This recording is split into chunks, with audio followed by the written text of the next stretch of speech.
Hello friends, welcome to another video of Code Easy with me.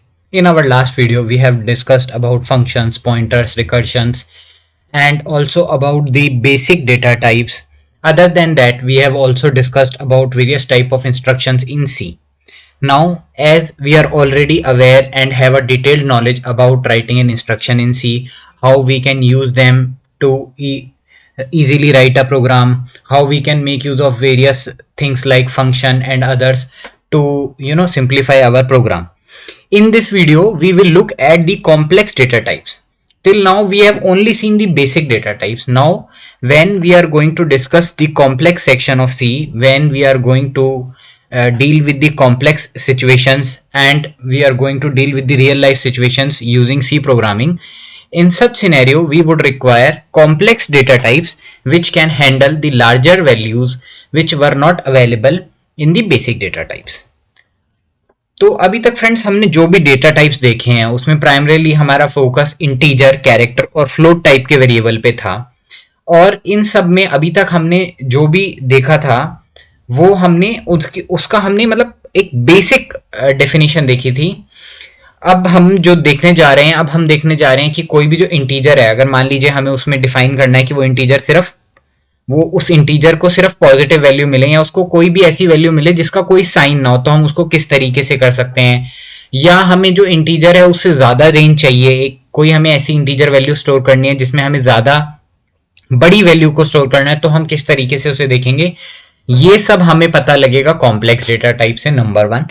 और number 2, हम किसी भी वेरिएबल को जब मेंशन कर रहे हैं तो हम उसकी स्टोरेज क्लास, मतलब वो मेमोरी में, वो हमारे मेमोरी में या कंप्यूटर में वो हमारा सीपीयू में किस जगह पे स्टोर होगा, ये भी हम डिफाइन कर सकते हैं to ease out our programming. अब ये डिफरेंट स्टोरेज क्लास जो है इनके अपने कुछ एडवांटेजेस हैं, कुछ डिसएडवांटेजेस हैं जो हम डिस्कस करेंगे डिटेल के अंदर।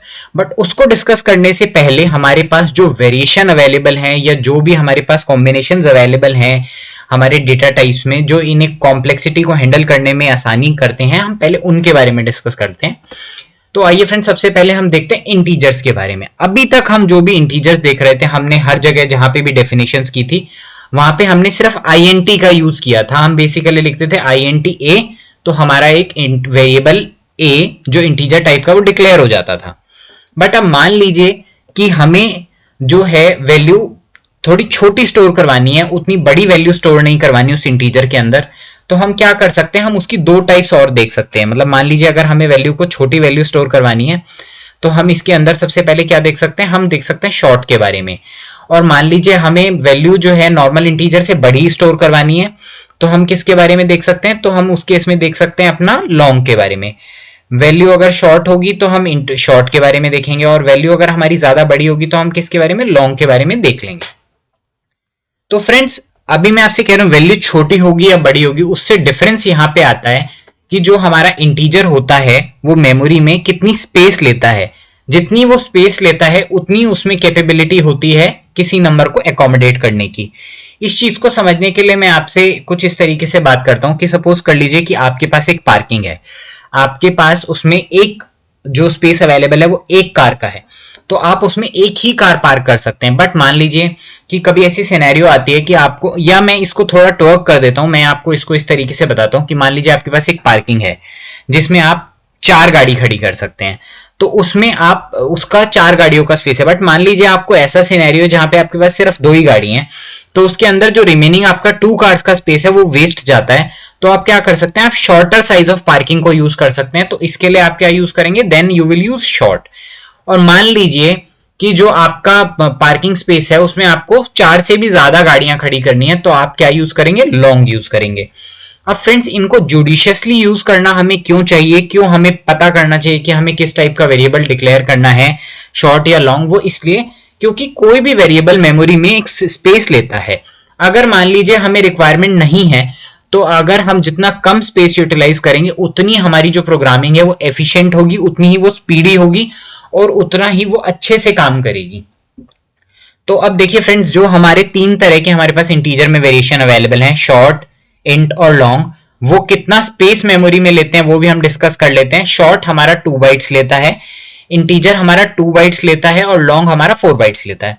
But this values also varies with the change of आपका जो सीपीयू सिस्टम है। अगर आपका जो सीपीयू है वो 16 बिट है, मतलब वो जो इंस्ट्रक्शन को हैंडल कर सकता है उसकी कैपेबिलिटी सिर्फ 16 बिट की है, तो जो साइज उसको इंटीजर को वो अलॉट करता है वो सिर्फ 2 बाइट्स होता है। बट अगर उसके अंदर 32 बिट इंस्ट्रक्शंस हैंडल करने की अवेलेबिलिटी है या स्कोप है तो वो उसको 4 बाइट अवेलेबल करता है।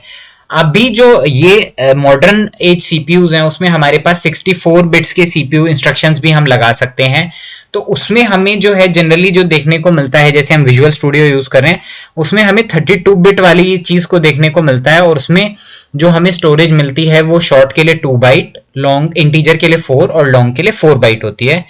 But just for the information and just for the knowledge आपको ये पता होना चाहिए कि कोई भी जो इंटीजर है वो 16 बिट में कितनी स्टोरेज लेता है और 32 बिट्स में कितनी स्टोरेज लेता है। इसके साथ एक इंपॉर्टेंट चीज जो हम यहाँ पे देख रहे हैं वो ये देख रहे हैं, a 2 byte integer can take values from 32768 to 32767। मतलब वो ये कहना चाह रहा है कि अगर आप कोई इंटीजर को आप अगर मान लीजिए स्टोर करवाना चाहते हैं मेमोरी में, आप कोई इंटीजर अगर डिक्लेयर करते हैं और आप उसकी डेफिनेशन देते हैं और अगर आपने वो शॉर्ट डिफाइन किया हुआ है तो आप उसमें कोई भी नंबर इससे बड़ा स्टोर नहीं करवा सकते हैं। जबकि अगर हम बात करें INT या लॉन्ग की, जो हमारा 4 बाइट का इंटीजर होता है, उसकी जो वैल्यू है वो आप 2147483648 से लेके पॉजिटिव ऑफ 2147483647 तक स्टोर करवा सकते हैं। ये वैल्यूज आपके रेफरेंस के लिए हैं। If you can remember these value then it is very good, but it is not required to remember them as such, क्योंकि एक डिफिकल्ट वैल्यूज हैं। तो अभी के लिए आप सिर्फ फोकस कीजिए कि हमें कितना उनका रेंज मिल रहा है और कितना वो मेमोरी में स्पेस लेते हैं। चलिए नेक्स्ट, अब हमने फ्रेंड्स देख लिया हमारे पास 3 टाइप के इंटीजर हैं बेसिकली, एक शॉर्ट है, एक INT है, एक लॉन्ग है। अब इन तीनों के अंदर हमारे पास में 2 वेरिएशन हो सकते हैं। एक वेरिएशन ये हो सकता है कि वो कोई भी आइदर पॉजिटिव या नेगेटिव हो सकता है, या दूसरा वेरिएशन हमारे पास में ये हो सकता है कि उसके आगे कोई सिंबल ना हो, ना वो पॉजिटिव हो ना वो नेगेटिव हो। जब वो पॉजिटिव और नेगेटिव नहीं होगा तो वो हमारा अनसाइंड कैटेगरी में आएगा, और अगर मान लीजिए हमारे उसके ऊपर प्लस का सिंबल है या नेगेटिव का सिंबल है तो वो हमारा साइंड कैटेगरी के अंदर आ जाएगा। अब सबसे पहली बात ये होती है कि मान लीजिए जो अभी तक हम डिक्लेरेशंस कर रहे थे वो किस टाइप की डिक्लेरेशन थी। तो I will like to tell you कि जो भी डिक्लेरेशन अगर हम नॉर्मली कहीं पे INT लेते हैं तो वो हमारी साइंड टाइप की डिक्लेरेशन होती है। नॉर्मली अगर आप INT कहीं पे लिखते हैं तो दैट मीन्स आप एक साइंड INT की बात कर रहे हैं। अगर आप एक्सप्लिसिटली स्पेसिफाई करते हैं कि आपको जो अनसाइंड टाइप का नंबर, मतलब आपका जो इंटीजर है वो अनसाइंड टाइप का है, तो ही आपका INT अनसाइंड होता है। अगर आप नॉर्मली कहीं पे भी INT लिख देते हैं तो वो आपका क्या कहलाएगा, वो आपका सिंपली एक साइंड इंटीजर कहलाएगा। चलिए अब इन दोनों साइंड और अनसाइंड में देख लेते हैं। साइंड और अनसाइंड के अंदर जो हमारा डिफरेंस आता है वो आता है जो उसकी लेफ्ट मोस्ट बिट होती है। ये बहुत इंपॉर्टेंट चीज है। जो लेफ्ट मोस्ट बिट होती है हमारे किसी भी इंटीजर की, उसमें अगर वो हमारी लेफ्ट मोस्ट बिट जो होती है, अगर वो ही हमारी यूज होती है साइन को स्टोर करने के लिए। अगर उसके अंदर जो हमारा नंबर स्टोर्ड है वो 0 है तो वो क्या हो गया, हमारा पॉजिटिव नंबर है। और अगर मान लीजिए उसके अंदर अगर हमारी वैल्यू 1 स्टोर्ड है तो हमारा नंबर क्या है, हमारा number in that case negative हो गया है। सो दैट मीन्स हमें यहाँ से क्या समझ में आ रहा है कि अगर हमारा पॉजिटिव है तो यहाँ पे हमारा लेफ्ट मोस्ट जो बिट होगी वो 0 होगी, और अगर हमारा नंबर जो है नेगेटिव है तो हमारी लेफ्ट मोस्ट बिट जो है वो 1 होगी। ये हमें यहाँ से क्लियर हो गया। और दूसरी चीज ये है फ्रेंड्स, जो ये हमारा साइंड और अनसाइंड का कॉन्सेप्ट है, ये हम अपने तीनों तरह के इंटीजर के साथ, चाहे वो शॉर्ट हो, चाहे वो इंटीजर हो, चाहे वो लॉन्ग हो, हम तीनों के साथ ही उसे यूज कर सकते हैं। ओके, अब नेक्स्ट हम देखते हैं कि कैसे हम डिक्लेयर कर सकते हैं अपने डिफरेंट टाइप के वेरिएबल्स को। देखिए, पहले हम राइट हैंड साइड पे देखेंगे। अगर मान लीजिए हमें एक नॉर्मल डिक्लेरेशन देना है तो हमारे पास शॉर्ट A अवेलेबल है, हमारे पास INT I अवेलेबल है, और हमारे पास लॉन्ग INT X अवेलेबल है। ये हमारी तीनों क्या है, ये हमारी तीनों बेसिक डेफिनेशन है। और जैसे मैंने आपको बताया, ये तीनों डेफिनेशन का मतलब क्या हो गया, जो हमारा जो डिक्लेरेशन है ये साइंड उसके लिए हो गया है। बेसिकली C हमें ऐसी फंक्शनैलिटी प्रोवाइड करता है कि जब अगर हम मान लीजिए कोई डिक्लेरेशन नहीं देते हैं साइंड और इनसाइंड के लिए, तो वो ये मानता है कि जो आपका नंबर है वो साइंड है। अब नेक्स्ट चीज हम देखते हैं, जब हमें स्पेसिफिकली बताना है कि हमें नंबर को साइंड देना है या अनसाइंड देना है, तो हमने यहाँ पे क्या करा, हमने यहाँ पे शॉर्ट, फिर यहाँ पे हमारा साइंड आ गया और INTA। अब सिमिलरली हम ये लॉन्ग के लिए भी कर सकते हैं, signed long INTX, unsigned long INTY। तो हम देख रहे हैं किस तरीके से हम जो है डिक्लेरेशंस कर सकते हैं। ये दोनों ही हमारी जो डिक्लेरेशन है वो ठीक होती हैं। इनमें से आप कोई सी भी डिक्लेरेशन यूज कर सकते हैं। This is basically to tell the compiler कि आप मेमोरी में कितना, जो आपका इंटीजर है वो कितना स्पेस लेने वाला है। ओके, अब नेक्स्ट हम देखते हैं, इसमें वो कह रहा है कि अनसाइंड INTJ। अब वो हम यहाँ पे समझते हैं कि बेसिकली अनसाइंड इंटीजर हमें क्या बेनिफिट देने वाले हैं other than not storing the sign. अब देखिए, जो हमारा अनसाइंड इंटीजर होता है उसकी जो रेंज होती है वो नॉर्मल इंटीजर के मुकाबले डबल होती है। ऐसा क्यों होता है? क्योंकि जो भी हमारी रेंज थी नेगेटिव साइड की, वो भी हमारी एड ऑन हो जाती है पॉजिटिव साइड के ऊपर में। देखिए यहाँ पे हमारी जो रेंज है वो 0 से लेके और आपका 4294967925 तक है। ये रेंज जो है आपकी जस्ट डबल है इस पॉजिटिव वाली वैल्यू की। तो इससे क्या होता है कि अगर मान लीजिए हमें बहुत बड़ा नंबर स्टोर करना है तो हम उस टाइम पे क्या यूज कर सकते हैं, हम उस टाइम पे एक अपना अनसाइंड इंटीजर यूज कर सकते हैं। तो उससे हमें बेनिफिट मिलेगा ये कि हमें डबल वैल्यू यूज करने के लिए ऑप्शन मिल जाएगा। और एक मेजर डिफरेंस जो आता है हमारा, वो ऐसा क्यों हुआ, क्यों हमारी जो है रेंज डबल हो गई? क्योंकि जो हमारा नॉर्मल इंटीजर होता है या जो हमारा साइन इंटीजर होता है उसके अंदर जो हमारी लेफ्ट मोस्ट बिट होती है उसमें हमारा साइन स्टोर होता है।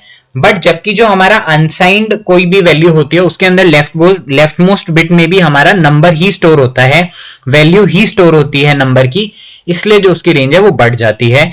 वो हमने यहाँ पे लिखा भी है कि the leftmost bit is used to store the sign of the number and is free to store the value of the number. Okay, ये फिर से मैं एक बार पढ़ देता हूं। In an unsigned integer the leftmost bit is not used to store the sign. मतलब लेफ्टमोस्ट बिट में जो है आपका वो साइन स्टोर नहीं होगा नंबर का, बल्कि उसकी वैल्यू ही स्टोर होगी। चलिए अब नेक्स्ट देखते हैं फ्रेंड्स। अब तक जो हमने बात की वो इंटीजर को लेके बात की थी, अब हम बात कर लेते हैं कैरेक्टर को लेके। सिमिलरली जैसे हमने इंटीजर में देखा कि हमारे पास में साइंड और अनसाइंड इंटीजर्स होते हैं, हमारे पास कैरेक्टर में भी साइंड और अनसाइंड कैरेक्टर्स हो सकते हैं। इट में साउंड अनयूजुअल, बट ऐसा होता है क्योंकि जब भी हमारी कोई चीज मेमोरी में स्टोर होती है तो वो हमेशा हमारी नंबर्स के फॉर्म में होती है, ना कि हमारा कैरेक्टर्स के फॉर्म में होती है। सपोज मान लीजिए आप मेमोरी में कोई कैपिटल लेटर ए स्टोर करते हैं, तो मेमोरी में जो वैल्यू स्टोर होगी वो बाइनरी इक्विवेलेंट ऑफ 65 स्टोर होगी, ना कि वो ए स्टोर होगा। तो हम मेमोरी में negative values as well as positive values को स्टोर कर सकते हैं। इसीलिए जो हमारा कैरेक्टर है वो बोथ आपका नेगेटिव और पॉजिटिव हो सकता है, मतलब वो बहुत साइंड और अनसाइंड हो सकता है। ओके, अब इसके अंदर आप ये देखिए कि अब डिफरेंस क्या होने वाला है। सिमिलरली जो हमने बात की थी, पहले तो हम ये देख लेते हैं कि कैरेक्टर के अंदर जो है हमारा जो मेमोरी यूज होती है वो 1 बाइट होती है। सिंपली कैरेक्टर हमारा 1 बाइट ऑक्यूपाई करता है मेमोरी के अंदर, चाहे वो साइंड हो चाहे वो अनसाइंड हो। अब इसके अंदर भी सिमिलरली हमारा जो रेंज है उसमें डिफरेंस कैसे आता है। नॉर्मल आपने देखा जो हमारा कैरेक्टर होता है उसकी रेंज -128 से लेके +127 तक होती है। बट अगर हम उसे अनसाइंड कर देते हैं तो जो उसकी लेफ्ट मोस्ट बिट है that is again used to store the value of character not the sign। इसकी वजह से जो हमारी रेंज है वो जस्ट डबल हो गई है। 255 इज जस्ट डबल ऑफ 127। तो अब ये हमें क्लियर हो गया है कि हमारे पास कैरेक्टर में भी साइंड और अनसाइंड का ऑप्शन है, जैसे हमारे पास इंटीजर में। चलिए अब आगे हम देखते हैं कि इसमें कुछ छोटी मोटी हमारे पास सावधानी बरतने वाली चीजें, कुछ ऐसी चीजें हैं जो हमें बहुत हेल्प करने वाली हैं अगर हमारा कॉन्सेप्ट उनको लेके क्लियर हो। वो है कि अगर मान लीजिए आप किसी भी इंटीजर में या कैरेक्टर में जितना उसका हमारे पास में सर्टिफाइड रेंज है, अगर आप उससे ज्यादा वैल्यू इनपुट कर देते हैं तो क्या होगा। इस चीज को समझने के लिए पहले हम यहाँ पे डिक्लेरेशन देखते हैं, कैर CH128। अब फ्रेंड्स मैंने जैसे आपको डिस्कस करा है, मैंने बताया है कि कोई भी हम डिक्लेरेशन देते हैं अगर उसमें हमने एक्सप्लिसिटली मतलब बताकर स्पेसिफाई नहीं किया है कि वो आपका अनसाइंड है या साइंड है, तो कंपाइलर उसको साइंड की तरीके से ही ट्रीट करता है। अगर हम बात करें कैरेक्टर की, तो कैरेक्टर को यहाँ पे हमने देखा तो कैरेक्टर जो हमारा साइंड होता है उसकी रेंज होती है -128 से लेके आपका -128 से लेकर रेंज होती है 127 तक ऑन दी पॉजिटिव साइड। ये हमारी रेंज है एक कैरेक्टर के लिए। ओके, अब जब ये हमारी एक कैरेक्टर की रेंज है, अब यहाँ पे हमने क्या किया, character ch is equal to 128 दे दिया है। तो अब यहाँ पे मेमोरी में क्या होगा, क्योंकि उसकी रेंज तो 127 तक ही है, तो वो 128 को कैसे एनकाउंटर करेगा, तो इसके लिए होता क्या है कि जो भी value on the other side है, मतलब मान लीजिए पॉजिटिव में हमारे पास ये वैल्यू पॉजिटिव है, तो जो भी value on the negative side होगी वो यहाँ पे अलॉट हो जाएगी। तो मान लीजिए जब हम कैरेक्टर को 128 देंगे तो हमारा आउटपुट नॉर्मली जब हमने प्रिंट करवाया तो वो 128 पॉजिटिव में ना आके वो नेगेटिव में आएगा। दैट मीन्स हुआ क्या है कि वो जो नेगेटिव साइड है उसका जो अपर मतलब नेगेटिव साइड से उस रेंज को असाइन कर देता है। ये इसने कैसे किया, इसने पहले सिंपली 128 को 127 में से माइनस किया तो हमारा क्या आया 1। तो नेगेटिव साइड से जो फर्स्ट हमारी वैल्यू होती है रेंज की वो इसने असाइन कर दी। अब हम दूसरा केस देखते हैं जहां पे हमने एक नेगेटिव वैल्यू ली है और ये जो हमारी नेगेटिव वैल्यू है ये 132 है। तो अब यहाँ पे 132 के अंदर जो नेगेटिव साइड की हमारी रेंज होती है वो कितनी होती है, वो हमारी 128 होती है। और ये कितना उससे एक्सीड कर रहा है, 132 128 से कितना आपका एक्सीड करता है, तो ये आपका एक्सीड करता है बाय 4। तो पॉजिटिव साइड से जो भी हमारी फोर्थ वैल्यू होगी, ओके 132 माइनस 128 करेंगे तो दैट इज एक्सीडिंग बाय 4। तो जो भी हमारा पॉजिटिव रेंज में फोर्थ वैल्यू होगा हायर साइड से अपर बाउंड से, ये उसको असाइन करा देगा। तो अगर आप 127 से फोर्थ वैल्यू देखें तो वो हमारी क्या हो गई, 124 हो गई। तो इसने वैल्यू क्या असाइन करा दी यहाँ पे, 124। तो इसीलिए जो हमारा आउटपुट है वो 124 आया। And the similar case applies with integer as well. तो कभी भी अगर आप बाउंड से बाहर वैल्यू देंगे तो उस केस में क्या होगा, जो भी अपोजिट साइड पे वैल्यू है वो असाइन हो जाएगी। सिमिलरली यहाँ पे हमने लिखा if it exceeds the upper bound while assigning a value to an integer or character, if it exceeds the upper bound then appropriate value from negative side of the range gets assigned. Likewise, if the lower bound is exceeded then the value from the positive side of the range gets assigned. मतलब मान लीजिए अगर आपकी positive side जो कि upper bound है उससे value exceed होगी तो आपका नेगेटिव साइड जो कि लोअर बाउंड है वहां से असाइन हो जाएगी। और अगर आपकी वैल्यू लोअर बाउंड से एक्सीड होगी तो अपर बाउंड से वो वैल्यू असाइन हो जाएगी। और क्या वैल्यू असाइन होगी, दैट विल डिपेंड कि कितना डिफरेंस आपके बाउंड्स में है, जैसा हमने इस एग्जांपल में देखा। चलिए अब हम आगे देखते हैं। अभी तक हमने जो बात की थी वो हमने इंटीजर और कैरेक्टर के बारे में बात की है। अब हम बात करने जा रहे हैं अपना फ्लोट के बारे में। जैसे हमारे पास में फ्लोट हमने यूज क्यों किया था, हमने प्रीवियसली देखा था कि जब भी हम किसी रियल लाइफ सिनेरियो की बात करते थे, जैसे मान लीजिए आप टेम्परेचर की बात कर रहे हैं या फॉर दैट मैटर कोई भी ऐसी वैल्यूज की बात कर रहे हैं जो डेसिमल इंक्लूड करता है, तो उसके लिए हम फ्लोटिंग वैल्यूज का यूज करते थे। तो हमारे पास फ्लोट में भी 3 ऑप्शन अवेलेबल हैं, जो कि एक नॉर्मली फ्लोट है जिसको हम जनरली यूज करते हैं, उसके अलावा हमारे पास एक डबल अवेलेबल है और तीसरा जो ऑप्शन हमारे पास में अवेलेबल है वो है लॉन्ग डबल। तो अब ये 3 जो है, इन तीनों में बेसिक डिफरेंस है कि जो ये मेमोरी में साइज ऑक्यूपाई करते हैं उसका। जब हम बात करते हैं नॉर्मली किसी फ्लोट की तो वो मेमोरी में 4 बाइट्स को ऑक्यूपाई करता है। हमारा कोई भी जो फ्लोट है वो हमारा 4 बाइट्स को ऑक्यूपाई करता है। जबकि जब हम बात करते हैं डबल की तो वो मेमोरी में हमारा कितना ऑक्यूपाई करता है, इट ऑक्यूपाइज हमारा 8 बाइट्स, वो हमारा 8 बाइट ऑक्यूपाई करता है। और जब हम बात करते हैं लॉन्ग की तो वो हमारा कितने बाइट्स ऑक्यूपाई करता है, तो वो हमारा ऑक्यूपाई करता है 10 बाइट्स। तो पहले तो हमारा बेसिक डिफरेंस हमें समझ में आ गया कि वो मेमोरी में जो है स्पेस कितना ऑक्यूपाई कर रहे हैं। अब हमें पता है जब कोई वेरिएबल मेमोरी में ज्यादा स्पेस ऑक्यूपाई करता है तो डेफिनेटली उसकी रेंज भी इंक्रीज हो जाती है। तो सिमिलरली जो यहाँ पे हमारी रेंज है वो आप देखेंगे जब हम बात करते हैं नॉर्मल एक अपना जब फ्लोट की, तो हमारी जो उसके अंदर रेंज आ जाती है वो हमारी रेंज आ जाती है -3.4 एक्सपोनेंशियल 38 से लेके प्लस 3.4 ई 38 तक हमारी फ्लोट की रेंज आ जाती है। और जब हम ये बात करते हैं डबल के लिए तो हमारी ये रेंज आ जाती है उसके अंदर, which is just double of the normal range. और जब हम बात करते हैं लॉन्ग के लिए तो जो हमारी रेंज है वो कुछ इस तरीके से आ जाती है। तो ये फ्रेंड्स आपने देख लिया, इसमें हमें तीनों के अंदर जो है मेमोरी साइज क्या क्या है। फ्लोट के अंदर हमारा जो मेमोरी साइज है वो 4 है, और जो हमारा डबल के अंदर मेमोरी साइज है वो अपना 8 है, और जो हमारा लॉन्ग के अंदर है वो 10 बाइट का मेमोरी साइज है। और हमने उनकी रेंजेस भी देख ली।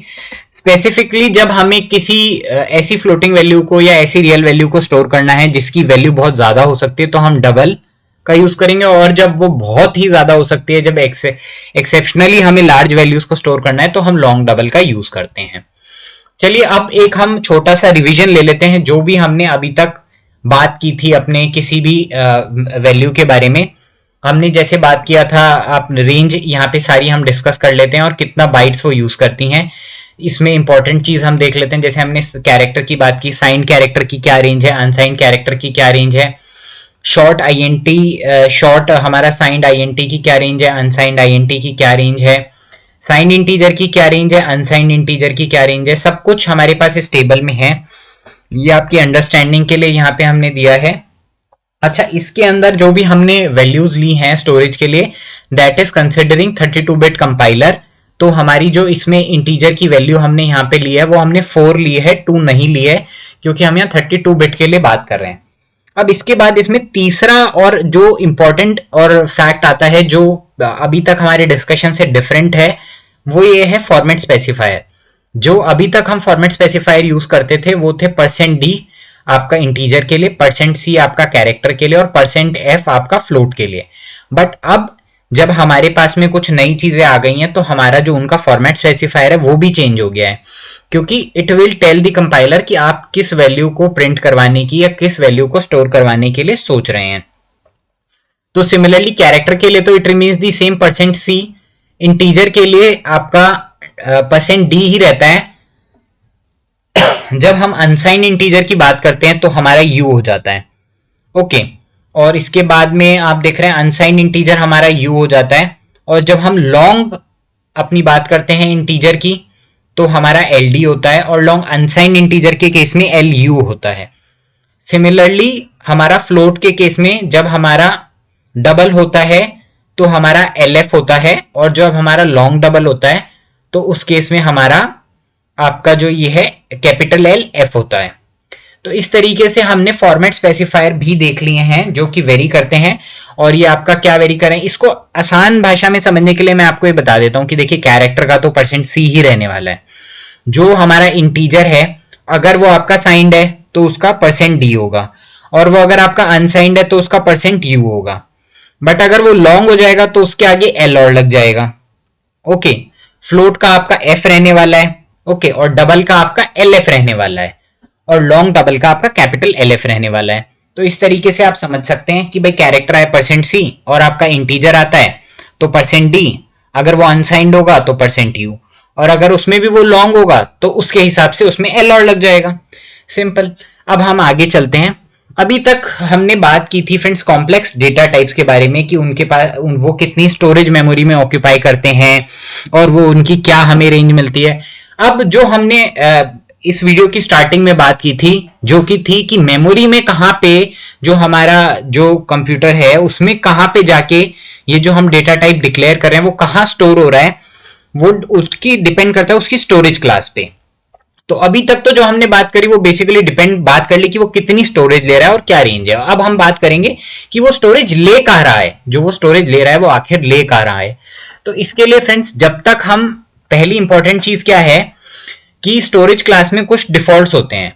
अगर मान लीजिए if we don't specify the storage class of a variable, तो जो अगर मान लीजिए हमने कोई वेरिएबल डिक्लेयर किया और हमने बताया ही नहीं कि हम उसको कहाँ पे स्पेसिफाई, स्टोरेज हमने स्पेसिफाई नहीं किया, हम उसे कहाँ स्टोर करना चाहते हैं, जैसे अभी तक के हमने प्रोग्राम में देखा, तो कंपाइलर अपने हिसाब से डिपेंडिंग अपॉन कि आपने उसे कहाँ पे डिक्लेयर किया, आपने उसे मेन फंक्शन के अंदर डिक्लेयर किया है, आपने उसे जो है अपना किसी और फंक्शन के अंदर डिक्लेयर किया है, या आपने उसे फंक्शन के बाहर डिक्लेयर किया, उसके हिसाब से उसे स्टोरेज असाइन कर देगा। चलिए अब हम एक इंपॉर्टेंट कुछ चीजें देख लेते हैं कि स्टोरेज क्लास हमें क्या बताती है। स्टोरेज क्लास हमें ये बताता है पहला तो कि वो कहाँ पे स्टोर होने वाला है वेरिएबल, मैंने जैसे आपसे बात करी। दूसरी इंपॉर्टेंट चीज वो ये बताता है हमें कि उस वेरिएबल की इनिशियल वैल्यू क्या होने वाली है। अभी तक फ्रेंड्स हम जो भी वेरिएबल कहीं पे भी डिक्लेयर करते थे तो आपने देखा था हम int i लिख के छोड़ देते थे, int j लिख के छोड़ देते थे, फिर हम उसकी डेफिनेशन देते थे। बट अगर मान लीजिए आप एक नॉर्मल int i लिख के छोड़ देते हैं और आप नॉर्मली उसकी वैल्यू प्रिंट कराते हैं without defining that value of i, तो जो वैल्यू प्रिंट होगी वो वैल्यू गार्बेज वैल्यू भी हो सकती है। और ये सब चीजें हमें पता लगेगा, इट ऑल डिपेंड्स कि वो वैल्यू जो है वो 0 होगी या वो वैल्यू गार्बेज वैल्यू होगी, वो डिपेंड करता है कि वो कहाँ पे स्टोर है। तो बेसिकली स्टोरेज क्लास से दूसरी इंपॉर्टेंट चीज हमें क्या पता चलती है कि डिफॉल्ट इनिशियल वैल्यू क्या है।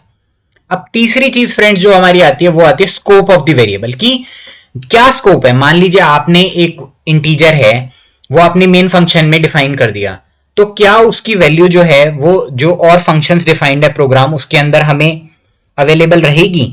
ये चीज हमें ये पता लगता है स्टोरेज क्लास की वजह से। मान लीजिए अभी तक हम क्या देख रहे थे कि हमने एक मेन में एक वैल्यू डिक्लेयर कर दी और वो वैल्यू जो है जनरली हमें दूसरे पार्ट ऑफ द प्रोग्राम में अवेलेबल नहीं होती थी, तो उसका जो स्कोप था वो लिमिटेड था। तो ये भी हमें किससे पता लगता है, स्टोरेज क्लास से। और चौथी और सबसे इंपॉर्टेंट चीज जो हमें पता लगती है लाइफ। लाइफ से मतलब ये है कि मान लीजिए आपने एक मेन लिया है और आपने कुछ और फंक्शंस लिए हैं, तो आपने जो वेरिएबल दूसरे किसी फंक्शन में डिक्लेयर किए हैं, अगर जैसे ही वो फंक्शन का कंट्रोल टर्मिनेट हो जाता है और वो मेन पे आ जाता है, तो क्या स्टिल वो जो वेरिएबल है वो एग्जिस्ट करेगा या वो वेरिएबल खत्म हो जाएगा। ये होती है उस वेरिएबल की लाइफ।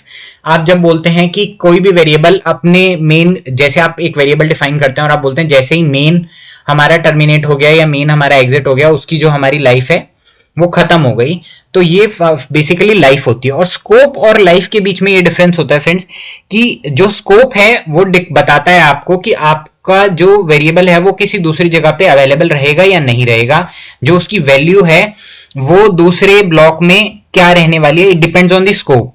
और लाइफ ये बताता है कि वो जो वेरिएबल है वो आपने अगर मान लीजिए एक बार डिक्लेयर कर दिया तो वो थ्रू आउट आपको अवेलेबल होगा या नहीं होगा। ओके, तो अब हम आगे देख लेते हैं फ्रेंड्स। अब हमारे पास 4 तरह की स्टोरेज क्लास होती हैं। सबसे पहली हमारे पास जो स्टोरेज क्लास होती है वो होती है ऑटोमेटिक, दूसरी हमारे पास होती है रजिस्टर स्टोरेज क्लास, तीसरी होती है स्टैटिक और चौथी होती है हमारे पास में एक्सटर्नल स्टोरेज क्लास। अब इन 4 स्टोरेज क्लासेस को हम डिटेल में थोड़ा समझ लेते हैं इनके बारे में।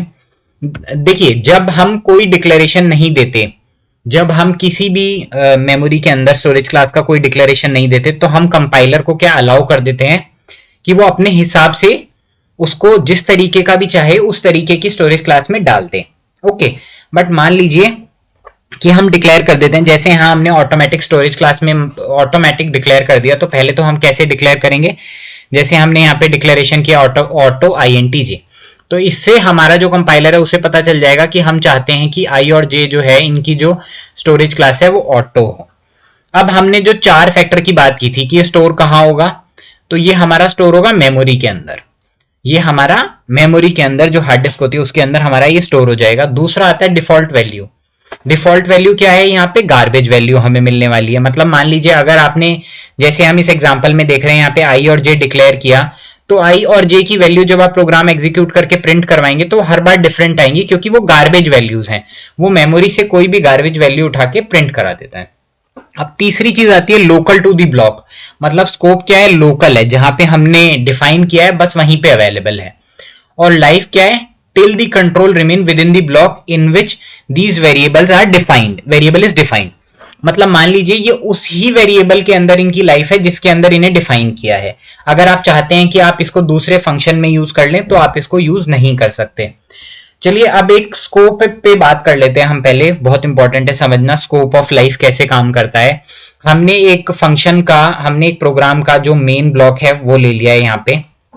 अब इसके अंदर हम देखेंगे कि हमने स्टोरेज क्लास ऑटोमेटिक यूज करते हुए इंटीजर आई को डिफाइन किया है।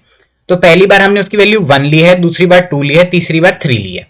अब फ्रेंड्स यहाँ पे आपके लिए हमने कलर कैटेगराइजेशन किया है।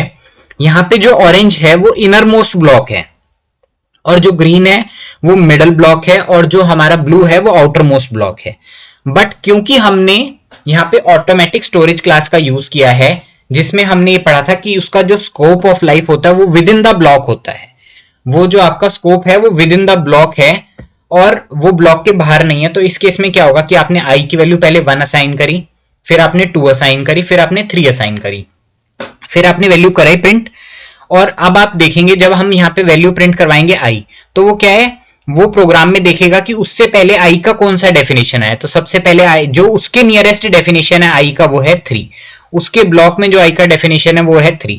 तो वैल्यू क्या प्रिंट हो जाएगी आपकी, 3 प्रिंट हो जाएगी। फिर हम देखते हैं वो अगले ब्लॉक के अंदर आएगा और वो देखेगा उस ब्लॉक के अंदर, क्योंकि ये वाले ब्लॉक से तो अब हमारा कंट्रोल जा चुका, तो अब वो देखेगा उसका जो ब्लॉक है, जो ग्रीन वाला ब्लॉक है, उसके अंदर आई की क्या वैल्यू है। तो उसके अंदर जो i की वैल्यू है वो है 2, तो हमारी वैल्यू क्या प्रिंट हो जाएगी, 2 प्रिंट हो जाएगी। क्योंकि सिंस अब हम इस ग्रीन वाले ब्लॉक से भी बाहर आ चुके हैं, तो ये भी, इसकी भी जो लाइफ है वो खत्म हो चुकी है। तो अब वो यहाँ पे जाएगा और वो यहाँ पे जाके देखेगा, यहाँ पे तो कोई भी आई की लाइफ है नहीं, तो वो सिंपली पार्स करके जो उसके ब्लॉक में आई है जो अभी भी लाइव है वो उसकी तरफ जाएगा और हमारा आउटपुट क्या प्रिंट हो जाएगा, 1। तो इससे हमें ये पता लगता है कि जैसे ही ब्लॉक से हमारा जो कंट्रोल है वो निकल जाता है, control comes out of the block, तो वैल्यू जो है उस वेरिएबल की वो डाई कर जाती है। सिमिलरली इसके अंदर लिखा है once the control comes out of the innermost block, the variable I with value 3 dies. Hence, the second printf refers to I with the value 2. Similarly, when control comes out of the next innermost block, the third printf refers to the I with value 1. आपको ये समझ में आ गया कि जो हमारा automatic storage class है उसके अंदर जो हमारा स्कोप ऑफ लाइफ होता है वो ब्लॉक के साथ ही होता है। जैसे ही ब्लॉक खत्म हो जाता है वैसे ही उसका स्कोप खत्म हो जाता है, उसकी वैल्यूज डाई कर जाती हैं। अब हम अपनी नेक्स्ट स्टोरेज क्लास देखते हैं जो कि रजिस्टर स्टोरेज क्लास है। इसके अंदर जो हमारी वैल्यू स्टोर होती हैं, जो हमने लास्ट क्लास देखी थी उसमें मेमोरी में हो रही थी, बट यहाँ पे जो हमारी वैल्यू स्टोर होती हैं वो हमारी सीपीयू रजिस्टर्स के अंदर स्टोर होती हैं। सिमिलरली लास्ट ऑटोमेटिक क्लास के अंदर यहाँ पे भी गार्बेज वैल्यूज ही स्टोर होती हैं। और जैसे हमने ऑटोमेटिक क्लास में देखा था कि जो वैल्यूज थी, हमने अभी लास्ट एग्जांपल में देखा कि वो ब्लॉक के अंदर जिसके अंदर उन्हें डिफाइन किया गया था उसी के अंदर उनका स्कोप था, और जैसे लाइफ है वो भी सिमिलरली ऑटोमेटिक क्लास की तरह ही है। तो फ्रेंड्स सबसे पहले हम ये समझते हैं कि भाई रजिस्टर क्लास और जो हमारा ऑटोमेटिक क्लास है इन दोनों में डिफरेंस क्या है। इन दोनों में सिर्फ एक ही डिफरेंस है, वो है इनकी स्टोरेज का। यहाँ पे जो स्टोरेज है रजिस्टर क्लास में, जो स्टोरेज है वो सीपीयू रजिस्टर्स में स्टोर होता है, ना कि आपका मेमोरी में स्टोर होता है। और बेसिकली ऐसा करने का एडवांटेज क्या है कि सीपीयू रजिस्टर्स की जो एक्सेस होती है, मतलब सीपीयू रजिस्टर्स से कोई भी जब आप डेटा रिट्रीव करना चाहते हैं या जब आप कोई भी वैल्यू मंगवाना चाहते हैं तो वो फास्ट होती है।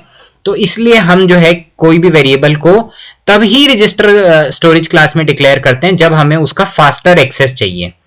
और ऐसा हम कब करेंगे, जनरली हम तब ऐसा करते हैं जब हम किसी लूप काउंटर के अंदर कोई वेरिएबल को यूज करते हैं ताकि जो लूप है वो फास्ट परफॉर्म करे और हमारा जो प्रोग्राम है वो फास्टली एग्जीक्यूट हो। तो हम जनरली लूप काउंटर्स के अंदर रजिस्टर में वैल्यू स्टोर करवाते हैं, नंबर 1। नंबर 2 इंपॉर्टेंट बात ये आती है रजिस्टर स्टोरेज क्लास के अंदर कि बहुत बार आप रजिस्टर स्टोरेज क्लास में अपना वेरिएबल डिफाइन करते हैं, बट नॉट नेसेसरीली कि आपका जो वेरिएबल है वो रजिस्टर क्लास में स्टोर हो, क्योंकि हो सकता है कि उस टाइम जो सीपीयू के रजिस्टर्स हैं, बेसिकली सीपीयू के पास लिमिटेड रजिस्टर्स होते हैं, उसके पास एक फिक्स नंबर ऑफ रजिस्टर होते हैं, मेमोरी की तरह नहीं होता, मेमोरी में बहुत ज्यादा स्पेस होता है। अब वो फिक्स नंबर ऑफ रजिस्टर अगर पहले कोई और काम कर रहे हैं या पहले कोई और प्रायोरिटी वाली चीज कर रहे हैं तो वो जो वैल्यूज हैं वो मेमोरी में ही स्टोर होंगी, रजिस्टर्स में स्टोर नहीं होंगी, नंबर 1। नंबर 2, अगर मान लीजिए आपका जो सीपीयू है वो थोड़ा पुराना है, वो 16 बिट का है, तो उसके जो रजिस्टर्स हैं वो भी 16 बिट के होंगे, बट अगर आप उसके अंदर कोई ऐसी वैल्यू स्टोर करवाने की कोशिश करते हैं जो 4 बाइट की है या उससे बड़ी है, तो उसके लिए वो जो रजिस्टर का साइज है वो छोटा पड़ेगा। तो इस केस में भी जो आपकी वैल्यू है वो आपका सीपीयू रजिस्टर में ना स्टोर होकर मेमोरी में ही स्टोर होगा और वो इसके लिए आपको कोई एरर भी नहीं दिखाएगा। ओके, अब हमने ये दो चीजें तो देख ली कि कब, ऐसा जरूरी नहीं है कि आपका डिक्लेरेशन करने के बाद भी वो जो वैल्यू है वो सीपीयू रजिस्टर में स्टोर हो। ठीक है, अब इसके बाद डिक्लेरेशन पे आ जाते हैं। डिक्लेरेशन सिंपल है, रजिस्टर आपको यूज करना है आगे वर्ड और INT, तो इससे जो है हमारा रजिस्टर स्टोरेज क्लास में वो स्टोर हो जाएगा। और स्कोप हमने जैसे देखा, जैसे हमारा ऑटोमेटिक में हमें पीछे एक एग्जांपल देखा था 3 ब्लॉक वाला, सिमिलर स्कोप हमारा रहता है रजिस्टर स्टोरेज क्लास का भी। ओके, अब हम नेक्स्ट देख लेते हैं फ्रेंड्स अपना स्टैटिक स्टोरेज क्लास। तो इसके अंदर जो स्टोरेज है हमारा वो भी मेमोरी के अंदर ही होता है और इसकी जो डिफॉल्ट वैल्यू आती है हमारी वो 0 आती है। अभी तक हमने जो दोनों क्लासेस देखी थी, ऑटो देखा था या रजिस्टर देखा था, उसके अंदर जो डिफॉल्ट वैल्यू थी वो गार्बेज थी, बट यहाँ पे जो हमारी डिफॉल्ट वैल्यू है वो 0 है। मतलब मान लीजिए अगर हमने कोई एक वैल्यू या कोई एक इंटीजर को डिक्लेयर कर दिया है और डिफाइन नहीं किया है और हमने सीधा उसको प्रिंट करवा दिया, तो वैल्यू जो प्रिंट होगी वो 0 होगी। अब तीसरी चीज देखते हैं, स्कोप क्या है, local to the block in which variable is defined, मतलब उस जिस ब्लॉक के अंदर वो वेरिएबल डिफाइन किया गया उसके अंदर ही स्कोप है। अब आते हैं हम लाइफ पे। अब ये क्या कह रहा है, value of the variable persist between different function calls, मतलब वो क्या कहना चाह रहा है कि आपका जो लाइफ है वो उसकी वैलिड रहती है कब तक, जब तक हमारा कोई प्रोग्राम जो है वैलिड रहता है तब तक उसकी लाइफ वैलिड रहती है। अब आप एक बार इसको हम एक एग्जांपल से समझते हैं। यहाँ पे हमने एक मेन ले लिया है और इसके अंदर हमने इंक्रीमेंट फंक्शन को 3 बार कॉल किया है। अब इंक्रीमेंट फंक्शन के अंदर हमने, जो कि हम मान लेते हैं हमारा एक ब्लॉक है, इस ब्लॉक के अंदर आप देख रहे हैं कि हमने यहाँ पे int की एक वैल्यू, i की वैल्यू ऑटोमेटिक टाइप की डिक्लेयर करी है और जो हमारा j है उसकी वैल्यू हमने स्टैटिक डिक्लेयर की है। ठीक है, तो जब हमने i is equal to i plus 1 किया फर्स्ट टाइम और वैल्यू प्रिंट करवाई फर्स्ट फंक्शन कॉल पे, तो हमारी वैल्यू आई 2 और 2, क्योंकि दोनों ही वैल्यूज में 1 ऐड हो गया। अब सेकेंड टाइम जब हमने इंक्रीमेंट को यहां से कॉल किया है तो वो वापस से जाएगा, क्योंकि ऑटोमेटिक क्लास में जो हमारा लाइफ होती है, उसकी जो हमारा स्कोप होता है, जो हमारी लाइफ होती है, वो जैसे ही आप ब्लॉक से एग्जिट करते हैं वो लाइफ डेड हो जाती है। तो यहाँ पे आई की वैल्यू वापस से क्या हो जाएगी, आपकी 1 हो जाएगी। बट जबकि जो आपका स्टैटिक है उसकी आपकी लाइफ जो है वो डेड नहीं होती, it remains between the different function calls. तो आपकी जो इसके अंदर वैल्यूज हैं वो आप देखेंगे यहाँ पे जो i है हमारी, उसकी वैल्यू तो 1 + 1 होके 2 हो जाएगी, बट जो हमारा j है उसकी वैल्यू 2 ही रहेगी और 2 + 1 होके 3 प्रिंट हो जाएगी। सिमिलरली एक बार जब हम और इसको कॉल करेंगे तो आप यही देखेंगे कि हमारा जो i है, सिंस उसकी जो हमारी लाइफ है वो खत्म हो जाती है। कब खत्म हो जाती है, जैसे ही हम उस ब्लॉक से एग्जिट करते हैं। तो यहाँ पे फिर से i जो है वो हमारा 1 से इनिशियलाइज हो जाएगा, बट जो हमारा स्टैटिक वेरिएबल है उसकी हमारी लाइफ खत्म नहीं होती जब तक प्रोग्राम हमारा एग्जीक्यूट है या जब तक हमारी फंक्शन कॉल्स चल रही हैं। तो यहाँ पे हमारी प्रीवियस वैल्यू 3 थी, 3 में 1 ऐड हो जाएगा और वैल्यू क्या आ जाएगी 4। आप कितनी बार भी इसको करें तो बेसिक हमें यहाँ पे समझ में आ रहा है कि जो हमारा स्टैटिक, जब हम किसी वेरिएबल को डिफाइन कर देते हैं तो जो उसकी लाइफ है वो परसिस्ट करती है, उसकी जो लाइफ है वो प्रोग्राम के ड्यूरेशन में परसिस्ट करती है। ऐसा नहीं है कि आप उस ब्लॉक से निकले तो उसकी जो लाइफ है वो कम टू एन एंड हो गई, ऐसा नहीं होगा। तो value of j dies only when the program execution of programs come to an end. मतलब समझिए कि j की वैल्यू तब ही खत्म होगी जब प्रोग्राम की जो लाइफ है वो एंड हो जाएगी या जब प्रोग्राम का एग्जीक्यूशन है वो खत्म हो जाएगा। अगर प्रोग्राम का एग्जीक्यूशन इसके बाद और भी फंक्शंस हो उसमें भी चले तो j की जो वैल्यू है वो डाई नहीं होगी। बट यहां पे इंपॉर्टेंट चीज ये है, j की वैल्यू भले ही ना डाई हो, बट अगर आप मान लीजिए कि आप यहाँ पे एक और फंक्शन ले लेते हैं, मैं यहाँ पे एक डिक्रीमेंट फंक्शन ले लेता हूं और उसमें भी मैं एक j डिक्लेयर कर देता हूं और मैं जब j की वैल्यू देखूंगा तो वो और उस ब्लॉक के अंदर ही रहेगी। मान लीजिए मैंने यहाँ पे एक और डिक्रीमेंट टाइप का ले लिया और वहां पे मैंने j को 5 इनिशियलाइज करवा दिया, तो जब हम वैल्यू प्रिंट करवाएंगे इंक्रीमेंट ब्लॉक से तो j इज इक्वल टू 1 के हिसाब से वैल्यू प्रिंट होगी, और जब हम डिक्रीमेंट ब्लॉक से करवाएंगे तो j इज इक्वल टू 5 के हिसाब से जो हमारी वैल्यू वो प्रिंट होगी। इसकी जो स्कोप है वो तो लोकल टू दी ब्लॉक है, मतलब जो j की वैल्यू है वो इस पूरे ब्लॉक के लिए वैलिड है और जो j की वैल्यू की लाइफ है वो पूरे प्रोग्राम के लिए है, बट जो उसका स्कोप है वो सिर्फ इसी ब्लॉक तक है। ओके फ्रेंड्स, अब नेक्स्ट हम देखते हैं अपना एक्सटर्नल स्टोरेज क्लास। अब देखिए एक्सटर्नल स्टोरेज क्लास जो है हमारा और जो हमारा प्रीवियस वाला स्टोरेज क्लास था स्टैटिक स्टोरेज क्लास, इन दोनों के अंदर जो हमारा जो डिफरेंस है, जो पहले सिमिलैरिटीज है उसकी बात कर लेते हैं। मेमोरी, दोनों स्टोरेज मेमोरी में होता है, दोनों की डिफॉल्ट वैल्यू 0 होती है और जो लाइफ है वो प्रोग्राम के एग्जीक्यूशन जब तक होता है तब तक रहती है। अब यहाँ पे जो स्कोप है उसमें डिफरेंस आता है। जैसे मैंने आपको पिछले प्रोग्राम में बताया था कि अगर हम मान लीजिए यहाँ पे 2 फंक्शन ले लेते हैं, इंक्रीमेंट के साथ एक डिक्रीमेंट और ले लेते हैं, तो जो ये वाला j की वैल्यू है वो इस ही ब्लॉक के अंदर वैलिड रहेगी और जो दूसरे वाला ब्लॉक होगा उसके अंदर जो j की वैल्यू होगी वो उस ब्लॉक के अंदर ही वैलिड रहेगी। वो हमारा स्टैटिक क्लास में था। बट जब हम एक्सटर्नल की बात करते हैं तो जो एक j की वैल्यू हमने डिक्लेयर कर दी वो थ्रू आउट द प्रोग्राम या थ्रू आउट द फंक्शंस हमारी वैलिड रहेगी। तो एक एग्जांपल देख लेते हैं। यहाँ पे हमने सिंपली, आप देखिए क्या किया है, हमने एक इंटीजर i डिफाइन कर दिया है। अब आप ये देखेंगे ये जो इंटीजर i हमने यहाँ डिफाइन किया ये किसी भी मेन के अंदर या किसी भी प्रोग्राम के फंक्शन के अंदर हमने डिक्लेयर नहीं किया, ये हमने सीधा अपना प्रोग्राम के अंदर डिक्लेयर कर दिया है। जैसे हम किसी फंक्शन की डिक्लेरेशन देते हैं, जैसे हम कोई लाइब्रेरी इंक्लूड करते हैं, उस तरीके से हमने एक इंटीजर i डिक्लेयर कर दिया है। तो इससे ये सिग्निफाई होता है कि ये जो हमारा इंटीजर i है ये हमारा एक ग्लोबल, मतलब स्कोप इसका जो है ग्लोबल है, ये एक एक्सटर्नल स्टोरेज क्लास में स्टोर्ड है। इसकी वजह से क्या होगा कि देखिए हमने यहाँ पे फंक्शन बना दिया इंक्रीमेंट और डिक्रीमेंट। तो i की वैल्यू नॉर्मली हमने कोई भी वैल्यू नहीं दी है, बट हमें पता है कि जब हम एक्सटर्नली यूज करते हैं तो i की बेसिक वैल्यू क्या होती है, 0 होती है। तो पहले हमने i की वैल्यू प्रिंट करवाई, तो यहाँ पे वैल्यू प्रिंट हो गई 0। फिर क्या हुआ, फंक्शन इंक्रीमेंट कॉल हुआ, तो कंट्रोल हमारा यहाँ पे गया, i की वैल्यू 0 थी, उसमें वैल्यू 1 हो गई प्लस, तो यहाँ पे 1 प्रिंट हो गया। फिर हमारा जो फंक्शन कॉल है वो वापस से गया इंक्रीमेंट के ऊपर यहीं पे, तो यहाँ पे हमारी जो फंक्शन है उसकी वैल्यू 1 हो चुकी थी, 1 में 1 ऐड होगा, वैल्यू 2 प्रिंट हो गई। अब देखते हैं फंक्शन कॉल आया डिक्रीमेंट पे। अब डिक्रीमेंट पे जब हमारा आया तो उस टाइम पे i की ऑलरेडी वैल्यू यहाँ पे 2 थी, 2 में से 1 माइनस हो गया तो वैल्यू क्या आ गई, 1 आ गई।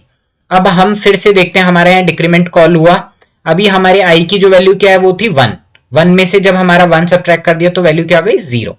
तो इसका मतलब क्या है कि ये जो हमारा, जब हम कोई एक्सटर्नल स्टोरेज क्लास में यूज करते हैं तो उसके अंदर जो हमारी वैल्यू होती है वो ग्लोबली, मतलब पूरे प्रोग्राम के अंदर कहीं पे भी आप उस वैल्यू के अंदर कोई भी एडिशन सब्सट्रैक्शन करेंगे या कोई भी चेंज करेंगे, वो पूरे प्रोग्राम में कहीं पे भी आप उसको एक्सेस कर सकते हैं, कहीं पे भी प्रिंट करवा सकते हैं, और वो पूरे प्रोग्राम को इफेक्ट करेगा, ना कि उस एक ब्लॉक को करेगा जिसमें वो वैल्यू डिफाइंड है।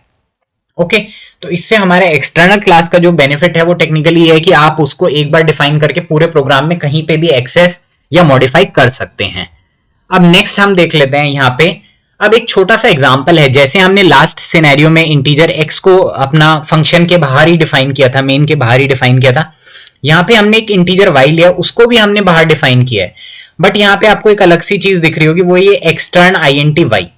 तो अब हम देख रहे हैं हमने ये काम यहाँ पे क्यों किया। अब इसको समझने के लिए हम प्रोग्राम के एग्जीक्यूशन पे जाते हैं। देखिए हमारा प्रोग्राम चलेगा, पहले int x equal to 21 allocate main के अंदर आएगा। अब यहाँ पे अगर मान लीजिए मैं ये स्टेटमेंट नहीं लिखता हूं तो वो printf के लिए जाएगा, तो वो ये देखेगा यहाँ पे y है, बट y तो अभी तक इस प्रोग्राम के अंदर हमने कहीं पे भी डिफाइन ही नहीं किया, तो इस कंडीशन में वो हमें एरर देगा। ऐसी एरर्स को सॉल्व करने के लिए हम क्या करते हैं, हम जब हमारे पास कोई एक और ऑलरेडी एक डिफाइंड जो वेरिएबल है जो कि एक्सटर्नल टाइप का है, हम उसको क्या कर सकते हैं, हम उसको डिक्लेयर कर लेते हैं एक्सटर्न int y, जिससे वो हमारे कंपाइलर को ये बता देता है कि ऐसा कोई जो है वेरिएबल ग्लोबली एग्जिस्ट करता है। और एक इंपॉर्टेंट चीज ये आती है, जब भी हम डिक्लेयर करते हैं ऐसा कोई वेरिएबल तो कोई स्पेस रिजर्व नहीं होता मेमोरी में इसके लिए, बट जब हम उसको डिफाइन करते हैं तब ही उसको स्पेस एलोकेट होता है। तो यहाँ पे हम सिमिलर चीज है कि x और y जो दोनों हैं वो हमारे ग्लोबल वेरिएबल हैं, उनको सेम प्रेफरेंस सेम प्रायोरिटी मिलती है, बट क्योंकि हमारा जो y है उसका जो डिक्लेरेशन डेफिनेशन है वो प्रोग्राम में बाद में आ रहा है और उसका यूजेज पहले हो रहा है, इस एरर को मिटिगेट करने के लिए हमने यहाँ पे एक्सटर्न int y का यूज किया। अब आप देखिए, here the first statement is a declaration where the second statement is a definition. ये हमारा डिक्लेरेशन है, ये हमारा डेफिनेशन है, ठीक है। We have to declare y since it is being used in printf before its definition is encountered। जैसा मैंने आपको बताया कि printf में y पहले यूज हो रहा है, अभी तक उसकी डेफिनेशन आई नहीं है, इसीलिए हमें एक्सटर्न कीवर्ड का यूज करते हुए एक्सटर्न int y को यहां पे डिक्लेयर कर डिफाइन करना पड़ा, और यहां पे जो है हम डिक्लेयर करना पड़ा, और यहां पे हमने x के साथ ऐसा इसलिए कुछ भी नहीं किया क्योंकि x is defined before it is used। Okay, और एक इंपॉर्टेंट चीज और जो आती है वो ये आती है कि a variable can be declared several times but can be defined only once। मतलब कि मान लीजिए जैसे मैंने यहाँ पे i का डिक्लेरेशन दिया है एक्सटर्न int y, मैं एक और ब्लॉक में भी ऐसा ही डेफिनेशन दे दूं, मैं ऐसा वाला जो डिक्लेरेशन है ये बहुत सारी जगह पे दे सकता हूं, बट जो इसकी वैल्यू का डेफिनेशन है जो हमने दिया है वो हम एक ही बार दे सकते हैं। तो फ्रेंड्स, इसके साथ ही अभी तक आपने जो देखा हमने चारों स्टोरेज क्लास के अंदर देख लिया। अब एक हम छोटा सा एग्जांपल देखते हैं। इस एग्जांपल के अंदर हमने अपना एक प्रोग्राम बनाया है, प्रोग्राम 1.c, जिसके अंदर हमने एक int i की वैल्यू जो है एक्सटर्नल या ग्लोबली डिक्लेयर कर दी है, फिर हमने फंक्शन 1 फंक्शन 2 डिक्लेयर किया है और एक मेन लिया है। अब हमने एक दूसरी फाइल बनाई है ऑल टुगेदर जिसका हमने नाम दिया है functions.c। अब यहाँ पे हमने क्या किया है फ्रेंड्स, इस functions.c के अंदर जो हमारे फंक्शन थे फंक्शन 1 और फंक्शन 2 को बना दिया है। अब इंपॉर्टेंट बात क्या है कि यहाँ पे हमारी दो डिफरेंट फाइल्स हैं। अब हमने अपनी जो सेकेंड फाइल है function.c, इसके अंदर कहीं पे भी i का जो है डिक्लेरेशन नहीं किया है, हमने सीधा आई का मतलब आई को हमने एक्सटर्न आई की तरह, एक्सटर्न आईएनटी आई की तरह डिक्लेयर किया है और हमने नॉर्मल की तरह डिक्लेयर नहीं किया है। अब फ्रेंड्स आपको पता है कि हम किसी भी वेरिएबल को एक्सटर्न कीवर्ड यूज करके तब डिक्लेयर करते हैं जब जो उसकी डेफिनेशन है वो कहीं और हमारे पास ग्लोबली अवेलेबल होती है। इस केस में जो हमारी आई की डेफिनेशन है वो हमारे पास प्रोग्राम 1.c में अवेलेबल थी, तो इसलिए हमने उसे एक्सटर्न करके डिक्लेयर यहां पे कर दिया है। अब जब क्या होगा कि जब वो हमारा एक्सटर्न आईएनटी आई पे जाएगा तो जो वो हमारा ऊपर इंक्लूजन है हम इंक्लूड करेंगे उसमें प्रोग्राम 1.c को। जब हम उसे इंक्लूड करेंगे तो उसको पता लग जाएगा कि वो कहीं पे डिक्लेयर डिफाइंड है, वो उसको सर्च करेगा और वो उसकी वैल्यूज को अपने अंदर ले आएगा। अब हम इस प्रोग्राम का रन देखते हैं। जब हम इस प्रोग्राम pr1.c को रन करेंगे तो वो मेन के अंदर जाएगा, आई की वैल्यू प्रिंट कराएगा जो कि हमारी 35 है। फिर जब हम फंक्शन 1 को रन करवाएंगे तो फंक्शन 1 जो है वो हमारा दूसरी फाइल के अंदर डिफाइंड है। इस फाइल के अंदर जो हमारा फंक्शन 1 डिफाइंड है उस पर कॉल चली जाएगी, वो यहाँ पे जाएगा। अब जो आई की वैल्यू है वो प्लस प्लस मतलब 35 जो ग्लोबली डिफाइंड वैल्यू है वो एक ऐड हो जाएगी 36। फिर हम देखते हैं हम आई फन 2 पे जाएंगे और फन 2 पे जाने के बाद सिमिलरली हमारी जो आई की वैल्यू है यहाँ पे वो माइनस हो जाएगी। अब फ्रेंड्स मान लीजिए अगर हम ऐसा ना करके यहाँ पे ये जो हमारा फंक्शन 1 था ये हम एक फाइल में बनाते और फंक्शन 2 हम एक डिफरेंट फाइल में बनाते और फिर हम सेम प्रोग्राम को रन करते, तब भी हमारी जो आउटपुट की वैल्यूज हैं वो आपकी सेम ही रहती, क्योंकि जो हमारा आई है वो हमारा ग्लोबली डिक्लेयर हुआ है। चलिए फ्रेंड्स, अब हमने अपना स्टोरेज क्लासेस देख लिए हैं। अब एक इंपॉर्टेंट बात कि भाई कहाँ पे हमें कौन सी स्टोरेज क्लास यूज करनी चाहिए, कहाँ पे हमें किस स्टोरेज क्लास के यूज करने से बचना चाहिए। तो इसके अंदर फर्स्ट इंपॉर्टेंट चीज है कि हमें स्टैटिक स्टोरेज जो क्लास है वो उसके अंदर इंपॉर्टेंट चीज ये है कि स्टैटिक स्टोरेज जो हमारी क्लास है वो आपकी वेरिएबल के अक्रॉस परसिस्ट करती है फंक्शन कॉल्स के अगेंस्ट में। मतलब जो हमने देखा जो हमारी स्टैटिक स्टोरेज क्लास है उसमें जब हमने एक वैल्यू ली थी जे की, वो वैल्यूज पूरे प्रोग्राम की उसकी जो लाइफ थी पूरे प्रोग्राम के थ्रू आउट अवेलेबल थी। तो हम अगर 4 बार भी उस फंक्शन को से बाहर आके वापस उस फंक्शन के अंदर जा रहे थे तो हमारी जो प्रीवियस वैल्यूज हैं वो प्रिजर्व हो रही थी, वो परसिस्ट कर रही थी। ये तो नंबर 1 हमें स्टैटिक के बारे में पता लगता है। अब दूसरा रजिस्टर स्टोरेज क्लास जो है वो हमें तभी यूज करनी चाहिए जब हमें एक्सेसिंग स्पीड मतलब जब हमें बहुत तेजी से किसी वेरिएबल की वैल्यू को एक्सेस करना है या उसको प्रोग्राम में यूज करना है, हमें तभी यूज करनी चाहिए। जैसे कोई लूप काउंटर्स हो गए या ऐसी वैल्यू के लिए यूज करना चाहिए जो प्रोग्राम में रिपीटेटिवली यूज ना हो। तीसरा हमारा आता है external storage class. External storage class हमें तभी यूज करनी चाहिए जब हमें उसकी जो वैल्यू है उसको क्या नाम है बार बार यूज करना है, उसको कई जगह पे हमें कई फाइल्स में यूज करना है, तो हमें उसे यूज करना चाहिए एक्सटर्नल स्टोरेज क्लास को, ताकि हमें बार बार उसकी डेफिनेशन करने से अननेसेसरी हम उससे सेव कर सकें। और चौथी इंपॉर्टेंट चीज है जब हम कोई भी मेंशन नहीं करते हैं स्टोरेज क्लास तो ऑटोमेटिक स्टोरेज क्लास ही यूज होती है। ओके, तो इससे यहाँ पे हमारा जो कॉम्प्लेक्स डेटा टाइप्स थे और जो उनकी स्टोरेज क्लासेस थी वो कवर हो चुकी हैं, पूरी एक डिटेल हमने उनके बारे में देख लिया है। अब नेक्स्ट जो हम देखने वाले हैं वो हम देखने वाले हैं एरेज के बारे में अपना नेक्स्ट वीडियो में। Hope you like our videos. If you like our videos, do subscribe to our channel and stay connected for our next videos. In our next video, we will look about the arrays. If you like our video, do give us a thumbs up and thanks for watching our video.